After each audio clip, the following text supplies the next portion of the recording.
Saludos amigos de BPI TV que nos sintonizan a través de Roku, Apple TV, Amazon Fire y nuestro canal de YouTube. Nosotros nos encontramos en vivo desde la ciudad capital cuando son la 1:18 de la tarde. Esto debido a que el día de ayer fue lanzado por parte de la administración de Nicolás Maduro el Plan de Seguridad Navidades Felices 2020. Por ello, para hacer un análisis vamos a conversar con Luis Isquiel, quien es abogado penalista y asimismo especialista criminólogo. Estos funcionarios que, como este plan conocido de seguridad que se lanza todos los años, puede enfrentar a una Venezuela actualmente, a la delictividad en que afronta Venezuela? Bueno, primero lo evidente, no estamos en octubre, no estamos en Navidad, así que ya por ahí hay una distorsión en este plan, ¿no? Segundo, que el problema de Venezuela es muy profundo y no se resuelve con un operativo esporádico. Eso es mentirle a los venezolanos. Nosotros tenemos graves problemas en los cuerpos policiales de déficit de funcionarios, que se ha agravado con muchos funcionarios atendiendo bombas de gasolina, estaciones de gasolina, atendiendo alcabalas en la calle para el tema de la movilidad social, por cierto, con muchas denuncias de corrupción. Entonces tenemos también problemas de impunidad en el sistema de justicia, jueces, fiscales que están dedicados a otras cosas, a la persecución política y no a la persecución de los delincuentes, y tenemos también cárceles que son escuelas de delincuentes. Esos son los problemas estructurales del país. Eso no se va a resolver con un operativo esporádico por más propaganda que se haga.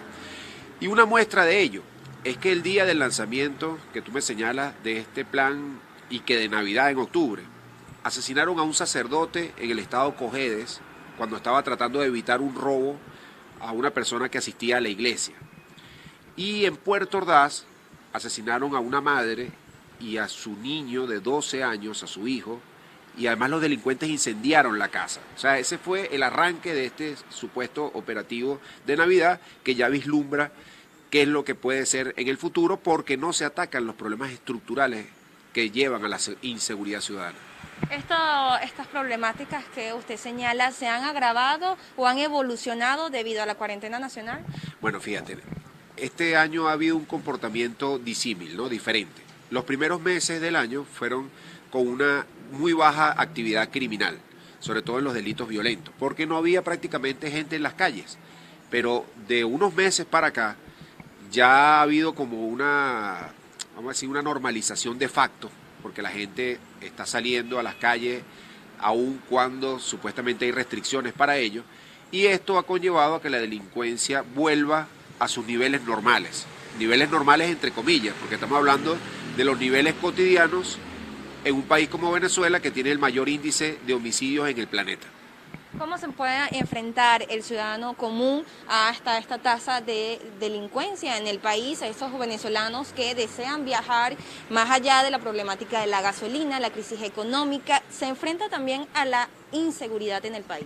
Bueno, mira, lo que hacen los ciudadanos es que ante la incompetencia de las instituciones del Estado, la gente se encierra en sus casas. Eso es lo que buscan las personas por temor a la inseguridad. Y lo que tú señalas de las carreteras, bueno, yo creo que eso es cosa del pasado, sobre todo en horario nocturno. Son muy pocos los venezolanos que se atreven, que se, vamos a decir, que toman la decisión de manejar un vehículo por las carreteras peligrosísimas de Venezuela. Hace poco asesinaron a un general en una carretera que va entre Yaracuy y Lara. Por cierto, la misma carretera donde asesinaron hace 2 años, en el año 2018, a los peloteros Grandes Ligas, Luis Balbuena y José Castillo. El mismo modus operandi, son delincuentes que colocan obstáculos en la vía, en las carreteras, para que las personas se accidenten con esos obstáculos y luego proceden a robarlos. Y si ofrecen resistencia, los llegan hasta asesinar. Entonces, ese modus operandi no solo está en esta autopista de Yaracuy y Lara, sino que está en la mayoría de las carreteras de Venezuela. Son piratas de carretera que están allí ante la oscuridad de esas carreteras, ante la ausencia de funcionarios policiales, y la gente está, vamos a decir, indefensa ante eso. Entonces, ¿por qué opta la gente? Por no viajar de noche. Para las personas que nos sintonizan y no son de Venezuela, pero están muy interesados en este tema, ¿por qué estas acciones, estos modos operandi continúan, como usted bien señala, se ya llevan más de 2 años siendo partícipes en las carreteras y en otras zonas de la ciudad capital y en Venezuela? ¿Por qué continúan siendo tan evidentes y llevándose la vida de muchos venezolanos? Bueno, porque en Venezuela hay un régimen que no le interesa la vida de los venezolanos, esa es la realidad. Cuando ocurren este tipo de hechos con personas públicas, como por ejemplo ocurrió lamentablemente con Mónica Spears, que fue una ex Miss Venezuela y también era artista de telenovelas, muy famosa en Venezuela, se hicieron ofrecimientos de que esa carretera se le iba a colocar luz, se le iba a colocar patrullaje policial permanente, pero eso dura el tiempo que está en la calle la sensación o el efecto de la muerte de una persona pública. Posteriormente eso se olvida y las carreteras quedan a merced de los delincuentes. Además de estos problemas institucionales que te señalé anteriormente, de la policía, del sistema de justicia y del sistema carcelario, tenemos graves problemas sociales en Venezuela, agravados por un gobierno que quebró al país, que quebró PDVSA, que quebró la economía. Tenemos una pobreza, según la última encuesta en COVID, de más del 96%. Tenemos una juventud que en buena parte no tiene oportunidades, no trabaja, no estudia, vienen de hogares desestructurados, donde a veces hay violencia intrafamiliar, muchos jóvenes son adictos a las drogas y al alcohol y no tienen atención por parte del Estado. Entonces ahí tienes tú todo un caldo de cultivo para que existan estos piratas de carretera, para que jóvenes se integren a las megabandas criminales, a los sindicatos mineros que explotan el oro ilegalmente en el Estado Bolívar y a todas las modalidades de delincuencia organizada que hay en el país. Me gustaría conversar, pasando ya a otros temas, con respecto a las zonas populares, no solamente en Caracas, sino en el interior del país, que son controladas por bandas delictivas. Inclusive, hace pocos días veíamos la protesta en El Paraíso, en donde le solicitaban conversar con el Coqui, un delincuente conocido. Entonces vemos a la ciudadanía que se ve desamparada ante unos funcionarios policiales y piden conversar irónicamente con un delincuente. Bueno, mira, ese hecho que tú señalas es muy grave y habla mucho sobre la enfermedad social que hay en Venezuela. Ante la incompetencia del Estado, ante la ausencia, la negligencia del régimen actual de Nicolás Maduro en atender el tema de la inseguridad y ante esa realidad que tú señalas de que barrios, sectores completos de la ciudad de Caracas y del resto del país están dominados por megabandas criminales, la ciudadanía ya reconoce a ese delincuente líder de esa megabanda como la autoridad de la zona. Y eso que tú señalas, esta protesta que hubo el fin de semana, a mí realmente me alarmó mucho. Ahí habían carteles que decían, queremos hablar con el señor Coqui, queremos hablar con la autoridad de la Cota 905, entre paréntesis, el Coqui.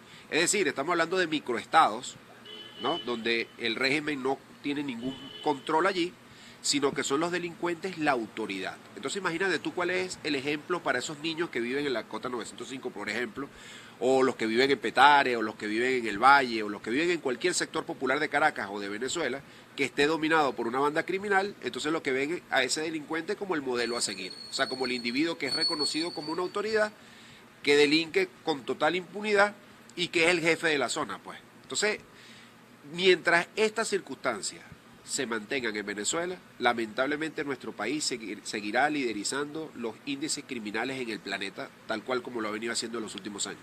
Para finalizar, me gustaría ya tomar parte de cómo están los funcionarios policiales y asimismo militares. Vemos a militares controlando las colas de gasolina, vemos militares en lugares en donde hace años era incongruente ver a un militar debido a su investidura, y asimismo funcionarios de la PNV en lugares icónicos.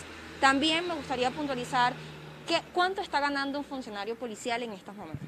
Mira, para comenzar por la última pregunta, Venezuela tiene hoy el peor salario para funcionarios policiales en el planeta también. Estamos hablando, me lo corroboraba un comisario jubilado del 6CPC en estos días, que me mostró el recibo de cuánto estaba cobrando y era el equivalente a $3. Es decir, ni en Haití, ni en ningún país africano, en ninguna parte un funcionario policial jubilado o activo cobra ese salario ínfimo.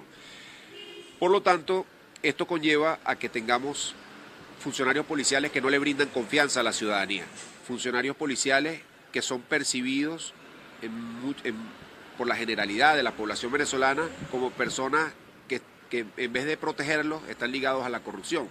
Yo te aseguro que si tú le preguntas a los venezolanos qué sienten cuando, por ejemplo, van transitando de noche por cualquier ciudad o por cualquier parte de Venezuela y ven una alcabala policial, ¿qué sienten? ¿Temor o seguridad? Y yo estoy seguro que la buena parte de la población te va a responder temor, porque no sabe qué se va a enfrentar en ese puesto policial, producto de la desconfianza. Entonces, los funcionarios en Venezuela, en términos generales, son víctimas de un gobierno negligente que le paga $3, que no les da instrumentos para luchar contra la delincuencia, en el caso de los que quieran hacerlo, y son victimarios en cuanto a hechos de corrupción que la gente denuncia, que proliferan en todas partes, en estaciones de gasolina, en alcabalas y en cualquier actividad que ellos participen. Por supuesto no podemos generalizar, no podemos decir que son todos, que es el 100%, pero esa es la percepción lamentablemente que tiene la ciudadanía de ellos. Bien, amigos de BPI TV, escuchaban las declaraciones de Luis Isquiel, quien es abogado penalista y asimismo especialista criminólogo con respecto en primera instancia a lo que fue este lanzamiento del Plan Navidades Felices y Seguras 2020 y a su vez comentaba lo que es la realidad en las zonas populares, no solamente de la ciudad capital, sino también en el interior del país, controlados por bandas delictivas. Reportó Andrea Espinosa Martínez para BPI TV.